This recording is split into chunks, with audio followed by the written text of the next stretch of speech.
What's up, guys? Hope you're having a good day. This is a video I've been wanting to make for a while, and it's something that I'm really passionate about talking about. And listen, I'm 24 years old, right? I think I'm past the point now where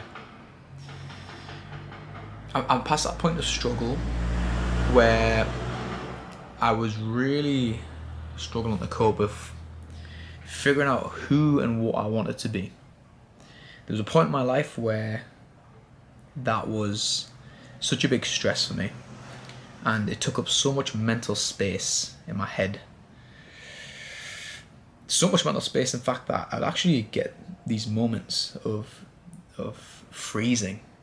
I'll be sat in my kitchen. I say my kitchen, it's my parents' kitchen back in the day, but I'll be sat in my kitchen at like 19 years old, 20 years old, and I would just be thinking over and over again, procrastinating about what I was doing and where I was going. How am I going to end up? What's my money looking like? Why aren't I rich yet? And it was really tough. I'll admit it was really, really tough. And now that I'm 24 and I've done a lot of work, and I've done a lot of internal work, learned a lot of lessons, not just teaching, not just from looking into myself, but from the people that I'm surrounded about with, where I feel like I'm past that, and I've been past that for a while, and I really want to talk about how I got past that point. And I still don't know exactly what I want to do, who I want to be, or where I'm going to end up, but just because I don't have a destination doesn't mean I don't have direction. And what this boils down to is, I feel as if as long as I hold myself to my values, first of all, I figured my values out, but as long as I hold myself to them and continue down this path of trying to improve myself, be a better person, and build upon the foundations that I've made for myself, then there's no way that by the end of things I'm not going to be in the position that I'd be proud of. And that's what this video is all about. How did I get to this point now, where even though I might not be too much further on from where I was, I'm actually a hell of a lot happier and actually able to enjoy my life, and instead of procrastinating, I'm actually being quite productive with my day and in my opinion, moving forward. So let's strip this all back, right? When I was, well, from the ages of 14 to, let's say, 19, I wanted to be a rugby player. I was really, really set on becoming a professional rugby player. I was in the Newcastle Academy system for Rugby League. If you don't know Newcastle, it's a city in the northeast of England. I was in the academy system for that, and that's what I was set on. And I was so dedicated to that cause, right? I would train every single day, sometimes twice a day. I would constantly look up matches to watch videos and study players, and whenever we were playing a team, I would study the tape on people that were in my position so I could get the better hand on that. I was fully locked into this 100%. I had that direction, I had that goal in my mind. It wasn't a question whether I would get there or not. It was a certainty in my mind that that was going to be where I ended up. Now, as the years went on, as I got to 18, 19 years old, that dream started to dissipate. I realized that I didn't have the skill for it. I did not have the skill for it. I didn't have the size for it for my position. And as I started to realize this, it started to really affect my identity, because naturally, I put so much time and effort and give up so much mental space for this thing that I wanted to be. when you have them doubts coming in that at first weren't there, it can really, really affect you. My whole identity was out. It was in question. Suddenly, I'm not gonna be the best rugby league prop in the world. Suddenly, that's in question, and I'm doubting myself. And this went on for a while, right? For a while, I still had this delusion in my head that I was gonna get there, despite all the alarm bells going off saying that it's not gonna happen. Now, when this doubt started creeping in, and when the reality started to set in, I started becoming a bit angry, right? And I remember the last season of playing rugby, I had 3 goals. The first goal was to become captain of my team. The second goal was to get into, there's something in England called the it's like a state of origin, but it's not state of origin. It's Yorkshire versus Lancashire, and because we were in Newcastle, a lot of our lads who would get picked for it would actually join the Yorkshire side, and they'd have 2 of these young teams play against each other.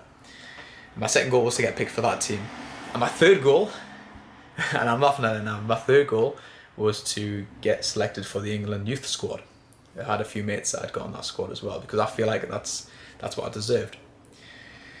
And I told myself, if by the end of that season I did not get them 3 goals, then I was going to leave, I was going to quit. That was it. I clearly didn't have it. And I always was an especially hard worker, both on and off the pitch, right? I probably trained more hours than everyone else. I worked more in the gym, lifted bigger numbers than most people. Gave a lot during games as well. But the problem I had, because I attached so much to these 3 goals, I actually ended up, what's the word for it? I actually ended up doing too much, and it would reflect in my training. I put so much time and effort in these goals, and I wanted to fast track my way to them that much because I only had a limited time, that it started to negatively affect my training and started to negatively affect my mindset. And during training, I would be going hard, even in light touch drills. I would be running with the ball like it was full contact and smashing into my teammates. I'd be shouting at people from across the pitch. I would be overdoing it, right? The bravado, like an over bravado.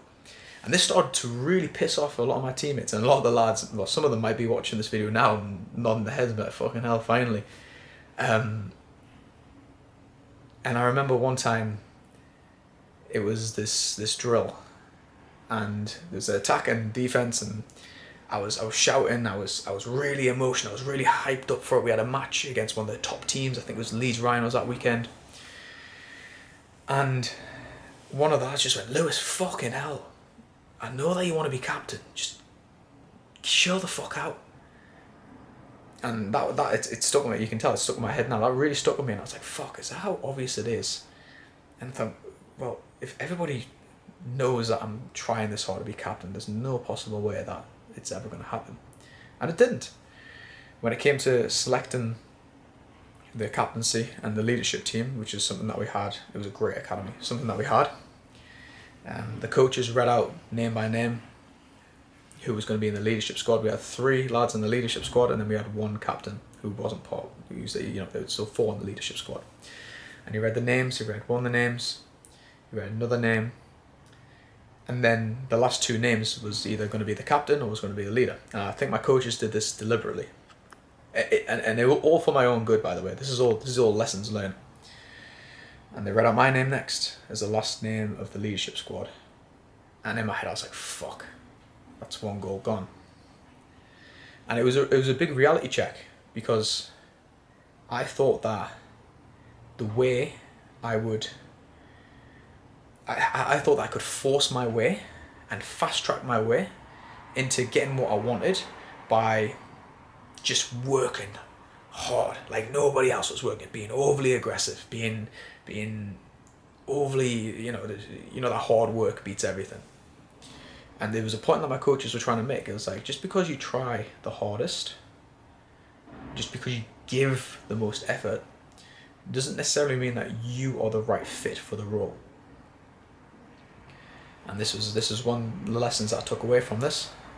One of the other lads got it, who, when you looked at him, or this was in my head, when you looked at them, he was a little bit more quiet, he was a little bit more introverted than me, but he'd done all them little things that you'd expect from a captain of a team, right?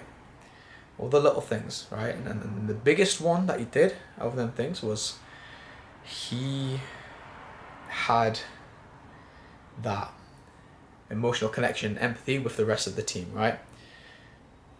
He wasn't trying too hard. He was just himself, and everybody liked him. That's what everybody liked him. Everybody respected what he said. And he didn't have to be loud. He didn't have to be giving all this bravado and trying extremely hard during training sessions for people to respect him and appreciate him. And that's why he was the right role for the captain, and he was. He was a fantastic captain. And that was my first lesson. Now from there, as time went on, I didn't end up getting signed to that Yorkshire squad. I didn't end up getting signed for that England squad. My identity was in tatters, and that's when I found MMA. We went into lockdown, rugby had stopped, and I started watching more mixed martial arts. Me and my mates would start doing the thing called Fight Club, just behind our old school, and we said that after lockdown finished we were going to get into martial arts, and we did. Me and my mate, as soon as lockdown ended, started training in MMA, and instead of taking the lesson that I had learnt from rugby and applying it to my life, I just straight away jumped onto the next thing. What else can I latch my identity on, right? Because one thing I really need to mention with rugby is that I associated myself, my entire being, with rugby. I was going to be a rugby player. I wasn't Lewis the person, I was Lewis the rugby player. I was Lewis the rugby star in my head. And because that was shattered, I had to move on to something else, right? And that's when I moved on to MMA. Instead of actually taking the time to process what had happened. So lockdown finished, I was doing MMA and rugby at the same time. And because I finally realised that I wasn't going to become a professional rugby player, I decided to leave the academy one season early. And my coach tried everything to try and get me to stay. He's like, Lewis, you need to understand, this is an opportunity that not many people get. And he went, yeah, you might not make it as a pro. You might not make it the way that you want to make it, but these are memories that are going to last for a long time. You know, not everybody can say that they've played this many seasons for academy and you enjoy training. You've got a whole team of lads here that, you know, you're practically brothers, right? We trained every single day. We spent the whole day together. And because I was so attached to this delusion of myself and trying to be something better and great and working hard, I was like, no, I'm gonna go to MMA now, right? I haven't realised I've got potential there. I'm gonna make it as a star there. And then MMA came across, and I did the exact same thing with MMA. Attached my whole identity to it. I was now Lewis the MMA fighter. I was gonna be an MMA star. I was training for all the wrong reasons, right? I was wanting to be an MMA fighter for all the wrong reasons. I was trying to do it for validation in a way. I was trying to get people to look at me and be like, yeah, he's a fucking boy. So anyways, trained MMA. And this was around when I was like 19, 20 years old, right? So at this time we had left school. I would probably say 18, 19 years old. We had left school. Got us to understand the timeline. We had left school. We had my year group. You got to understand the timeline here. And you've got to understand the timeline here. And you've got to understand the timeline here. My year group had left school. A lot of them, and you've got to understand the timeline here. And you've got to understand the timeline. And you've got to understand the timeline here, right? We had just left, and you've got to understand the timeline here, right?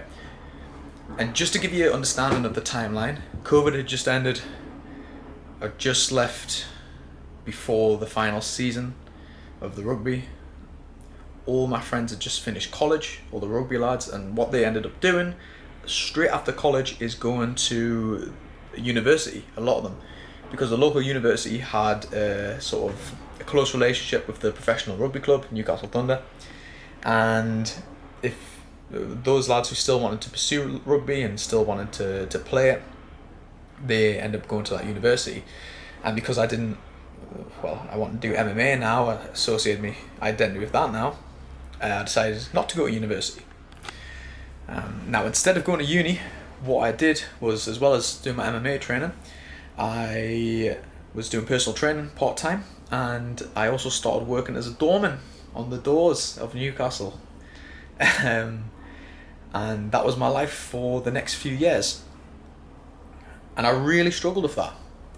It was around about this time where, because I was always someone who had that direction in my head, and I had that association of who I wanted to be, and because all of a sudden that wasn't there anymore, didn't have rugby anymore, I struggled with navigating life and trying to figure out where I wanted to take things.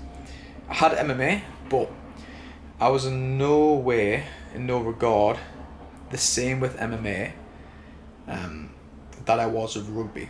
And there's a few reasons for that. One of the reasons was because my MMA coach was quite critical with me and forced me to think very introspectively about myself and my identity and the person that I was portraying myself as. And the other reason was just because I was young and just didn't know how to figure out myself. And it was around about this time I was also very into the self-help industry. I was obsessed with it. I was buying every single self-help book you could think of. I was listening to self-help podcasts. I was doing exactly what the self-help industry wants you to do, which was procrastinating. So you buy more of their things. And there's something that I learned later on called action faking. And action faking is when you're doing them exact things, reading the self-help books, listening to the podcasts, just to make yourself feel better. But what young people, especially young lads, don't realise is that once you've read that book, once you've listened to that podcast, you put it down, you feel better about yourself, but nothing's changed. You haven't really done anything apart from read it.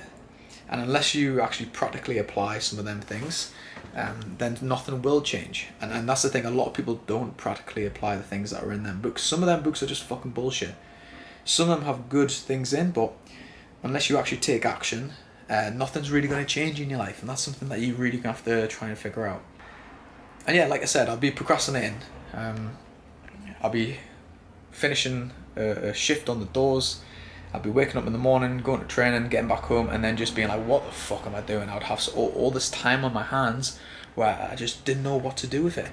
And it would really upset me. And I've never been an emotional person in terms of, I've never really felt sorry for myself. And that's because I had such a strong idea of my person and who I wanted to be. And as soon as that was taken away, I would actually, we've got a story with my girlfriend where I had a shit shift at work and had a shit training session as well, and my coach was giving me a little bit of a hard time, all valid by the way, and I was really upset. I started basically crying. It was so weird.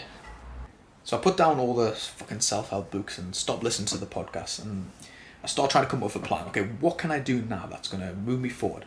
Right, what can I do now? What am I good at? Well, I was good at personal training. I only done it part-time, but I knew I was very good at it. And there was always this mental block in my head of, I'm not going to take personal training too seriously because I want to be an MMA fighter or I want to be a rugby player. That's why I never took it seriously. I was like, no, fuck that. Stop being an idiot, right? Let's pursue that. You're good at it. Let's pursue it. And that's what I did. I left my part-time job at the little boutique gym I was working at, and I decided to thrust myself straight into the busiest commercial gym in Newcastle, the JD gym. And that was the start of me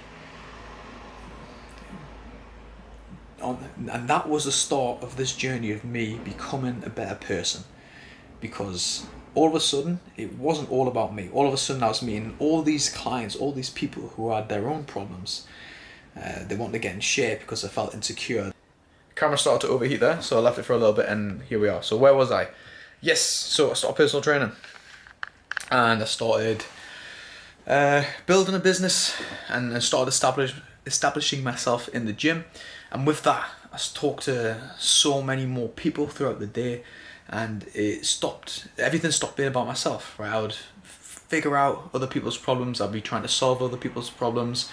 Helping people get in shape, helping people really sort their life out, because that is half the job of a personal trainer. You don't just look at the exercise per se, you also look at their lifestyle and some things that could be holding them back in their lifestyle. Like, for example, personal relationships. It's a big thing, you do notice it. And because I was investing so much time into this, and because my mind was with these people, I suddenly realised that my problems weren't all that bad. They weren't. And all this procrastination and worrying about what I was going to do and where I was going to be, it was really for nothing. And all that I needed to do was just pick myself up, get out there and start doing something about it. And that's what this personal training thing was. And this completely changed my outlook on everything. And suddenly MMA and sport and competing became not something that I was doing for other people, for validation. It was something that I started doing for myself. And it changed my whole perspective on that for me as well. And I feel like I've enjoyed every MMA session and every fight that I've had since a lot better, because I don't associate my whole identity with it. And that just came from doing something else to keep myself busy and moving forward. And with that job, I met a lot of really good people. Despite being a commercial gym, a lot of the PTs in there were very successful and had very good lessons, and I was very curious and asked a lot of questions. A lot of the clients that I took on board were very successful people in their own right, and they gave me loads of life lessons as well. And then eventually I had the idea that I wanted to move to Australia. And bear in mind, I wasn't completely out of procrastination and I still had issues with sometimes being frozen and worrying about my future. And this carried on to when me and my girlfriend eventually decided to travel. Suddenly money was a big issue again, because I was running my PT business. It went from being an in-person PT business to an online one, and while I was traveling away, I was really stressed about how much money I was earning, and really all these little things that you stress about at the time that can seem like it's all or nothing and it's the end of the world. But what you've got to do is just take a step back, right, and look at yourself from a different perspective, and look at your problems from a different perspective. Alright, and when you do that, you realize that you can only control the things that are possible to control. Right? If you're struggling with your business, then you can control your outreach to people. You can control how good you are at your job. You can control your communication with people. You can control your lifestyle habits, right? Like what time you go to bed, if you're training or not, if you're being productive with your day. But you can't control other things, right? You can't control how successful you're going to be at that. No. You can't control other things. You can't control where you are in that moment right there, right? You can't suddenly become a millionaire overnight or become successful overnight. It's just impossible, right? But what you can do is all these little things beforehand in order to help yourself get there, and that's the process, right? Little daily habits, little things that you're doing day to day, little lessons that you're learning over time. That stuff compounds, and that's the stuff that's going to get you there in the end. And that's where the bigger picture is, right? And it wasn't until I moved to Australia and met some really fantastic people, and have been in such a so lucky to be in such a great environment with so many good people. And it wasn't until I moved to Australia and got settled in Brisbane and met some amazing friends, and have been so lucky to be in the position I'm in, the gym I'm at, the job that I'm working, the training that I'm doing, the MMA gym that I'm at, where I've realised and finally been content with not worrying about the future, right? I still think about the future, and I still want to make sure that I do take the steps to build a good future for myself. But I'm not thinking that far ahead, right? I'm taking it one day at a time, one step at a time. And another big one for me is I'm not associating my whole identity with one thing, right? Like the mistake that I made when I played rugby is I associated my whole identity with rugby, and that affected other areas of my life. It affected my relationships. It affected me, my social capability. It affected me being able to talk to people. It affected me being able to have a normal conversation with people. And now, because I don't associate my whole identity with one thing, I can, for one, I'm happier, and another thing is I can talk to anybody about anything, right? I don't come across as overbearing in conversations. I might come across as passionate, because I am about a lot of things, but I can talk about so many things, and it just feels a hell of a lot better. And I know that if I continue to chip away, learn more and more lessons, and build upon myself, and hold myself to my values day to day, and stay consistent with the little things, then I'm going to be in the position that I'm in. And that's how I got past procrastination. And a lot of it just came with time, but a lot of it came with the hard lessons that I learned along the way. And that's why I wanted to make this video. Anyways, if that made sense, fantastic. If you're someone who's struggling with procrastination, I hope you learned a little bit from me just telling my story.